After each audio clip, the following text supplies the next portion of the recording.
Hello, everyone. My name is Brandon Flores, and today I'm going to be taking you into my life a little bit through this timeline. I would like to say it's an educational timeline because although I may not be talking about a lot of things that, in a sense, are about education, I believe that they all led me to where I am now, and to, of course, what I'm studying and my passion for teaching. So, I hope you guys enjoy the pictures, and I hope you enjoy just hearing, of course, a little bit about, what I've gone through and where I'm at now. So here we go. So, my first step would be, of course, my childhood. That's me right there in front of the table. I grew up, at first I'd say with a large family. With my uncles and aunts from Mexico, from Monterrey. This is when my dad's side of the family was living here in the valley as well.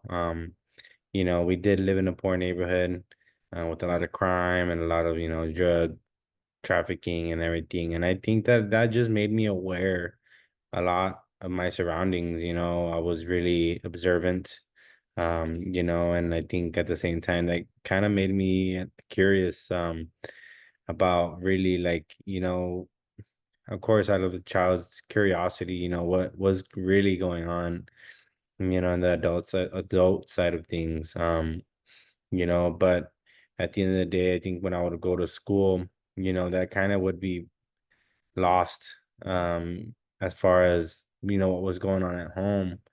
The reality of, being poor and, just violence. I think when I stepped into school, I think that switch came on for education. I was really competitive.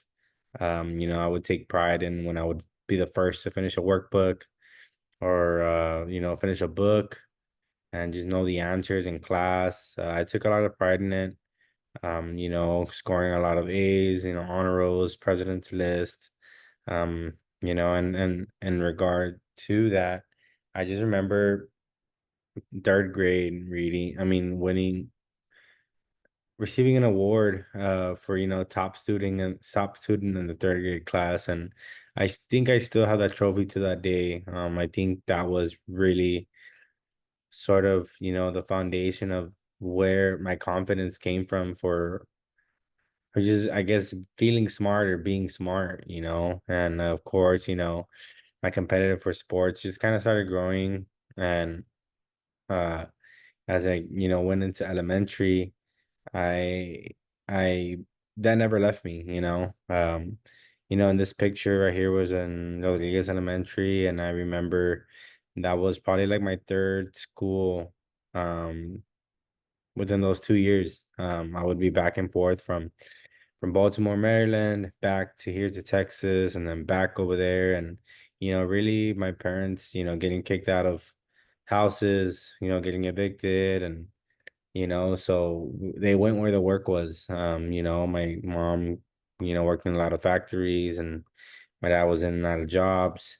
And I think that it was really hard to just sit down and focus and study in school. My getaway is more of making friends. I think that's where I really got to socialize and grow and just learn a lot more about different ethnicities and cultures, which, I think that made me really mature, because it was a bigger world, and I think that although I didn't know, thankfully my parents never, put the blame on us, but I think I didn't really know any better other than to just be a kid and go play outside. So, I think that although I was maturing and growing in a different sense, I think at school it kind of held me back, because there was a lot of fights at home, and and I think a lot of abuse came in, and I think that it kind of shut off my interest for the little things such as education, I thought at that time. Going into middle school, finally, I was back here in the valley. I had made some friends in elementary that I remember, going into middle school, I got closer with. and then I ensured that my education, I still wanted to be known, as someone smart. I enrolled into the education classes there, and I was a really big troublemaker. All my friends that were there, they were all too, the popular kind where like, oh, I'm too cool for school, right? It's all about sports, and I think that I just followed suit. Um, I think my group of friends that I have now that are really close, they're my best friends, and I think that we all just kind of went through the same thing together. Of course, we lived around the same area, so we had the same struggles, and that's how I connected with them.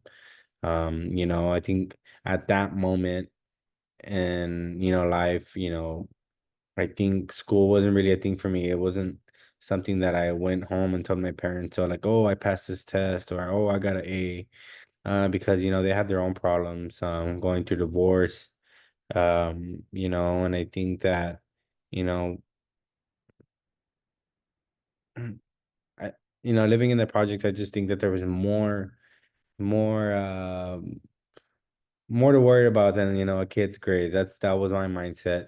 Although I was, like I said, in advanced classes and everything, I think what really stuck with me to stay with my education was a certain teacher that would, every time I walk into class, they would say, are you gonna be brilliant, Brandon, or are you gonna be Brandon?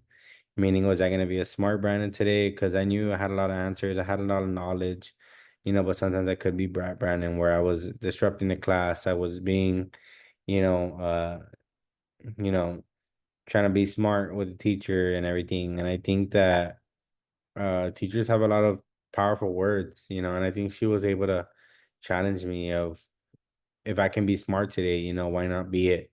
So that stuck with me. And I think that I just didn't want to let anyone down. So I didn't want to let her down, and I didn't want to let my coach down.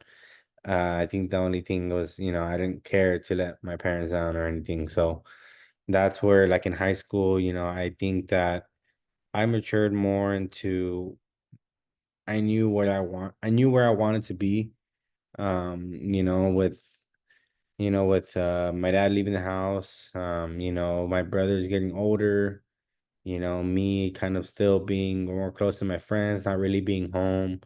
I think that I just knew that, you know, I wanted to get out of here, right? Like I wanted to get out of the valley and just kind of grow up and be away from some of the things that, I went through at home.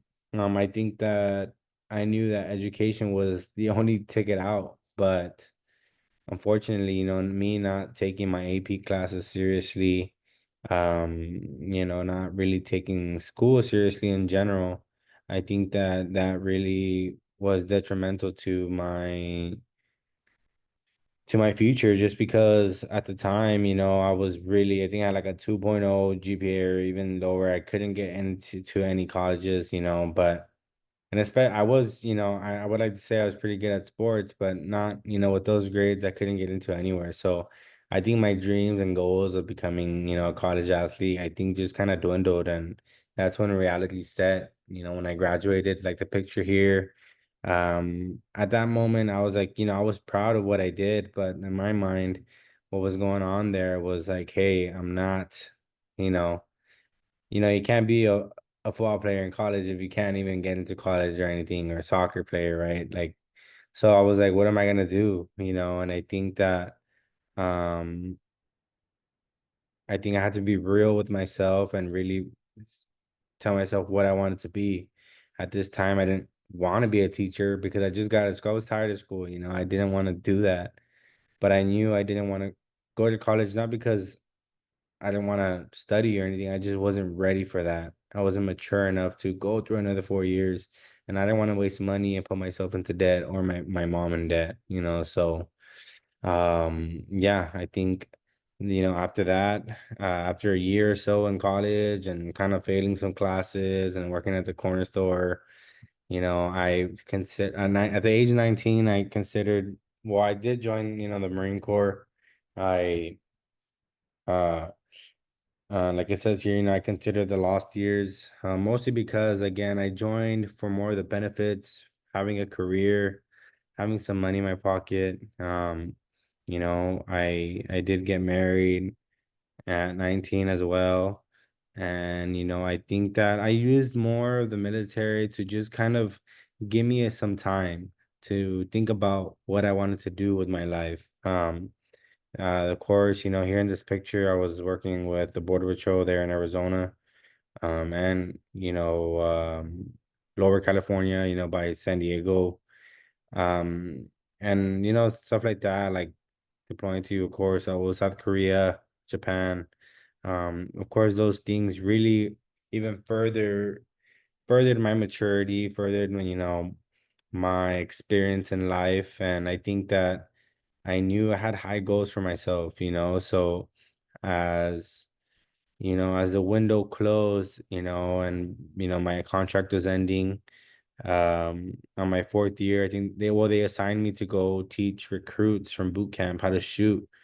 Um, and I think that was a moment in my life, thinking about it now, that was really just really key to my path in education. Because I love talking to they were 18, 19, even some were 25, almost 30 and stuff like that. And it didn't matter what age they were, of course, them listening to me, I was able to just mold them and guide them into, a good shooter. But it was more than just shooting. I think it was being able to for them to someone to rely on you, and I really like that. Because it built a lot of leadership, it built a lot of responsibility, ethics in me. And I think that it built me up to where I knew I could be teaching somebody, hearing their problems, kind of just um allowing them to just grow, see them, start with nothing, and then at the end of the lecture, at the end of the month that they were there with me, I was able to see like the final product, and I enjoyed it so much every single time. I challenged myself, what could I do better? What did I do that didn't work this time? What could I do next time that I know may work? So yeah, once that happened, I was like, man, I know I've got it in me because I was really successful at what I did, and I just wanted to, most of my role models are teachers, are coaches. So I wanted to get a taste of that. I wanted to see if that was really, my calling. And I think that I ended up there for a purpose because it did reaffirm, what I wanted to do. So, finally, the last step in this educational journey is, college. Once I left California, I was living there for 4 years. Of course, I was based out there, and I came to live back to the valley. Of course, it's a whole new set of skills and confidence and just drive to become something else, So I joined TSCC in Harlingen. Thankfully, I was put in Ben Milam Elementary, and in this picture, these group of kids here, I was with them for 3 months. I grew very close to them. They grew even closer to me. Not coming from a big family, of course, when I mentioned, family from Monterrey and my dad's side. Well, they were all gone. They're all gone, and I think the only people that are part of my life are just my mom, my brothers, and my grandparents, and that's all who lives down here. And I think that it taught me that I can show emotion. I know it's not really instilled in our culture, but these kids, the innocence. I was able to just open up more and be a kid again, and in some sense where I can joke around with them and build the trust. And I am really grateful for that. I got my associates after those 3 months. I received my associates, and man, that was the best thing to ever happen in my life because that it really set in stone the journey that I wanted to walk on. I wanted to finish, and now that I'm here at UTRGV, it's less, opportunities like this, but I think that, I was able to I'm just able to focus more on school and more importantly on God. There have been from finding out that I may have cancer and some disease and now that with school getting out, yes, a little bit more challenging. I think that uh thankfully, I am free of any cancer or anything. And I think that now it's just more of grind time. And I think that's what, teaching requires. That if anything, all of this has taught me to just have kindness, patience and some grit. And I think that at the end of the journey, I think I will be I know I will be a teacher. And I think just more that I know what I'm going to be is going to be worth it. And I just think that that's what these kids need. And um I know that at the end of the day, you know, I'm going to be someone who can give all these wisdom to these kids and just be able to use my experiences, my educational journey to be able to just guide me and protect me and let me know that of course, that I'll be prepared and everything. So yeah, that's about it. Thank you for listening and thank you for, of course, just being able to get a little bit to know about me. So I hope you guys enjoyed and thank you.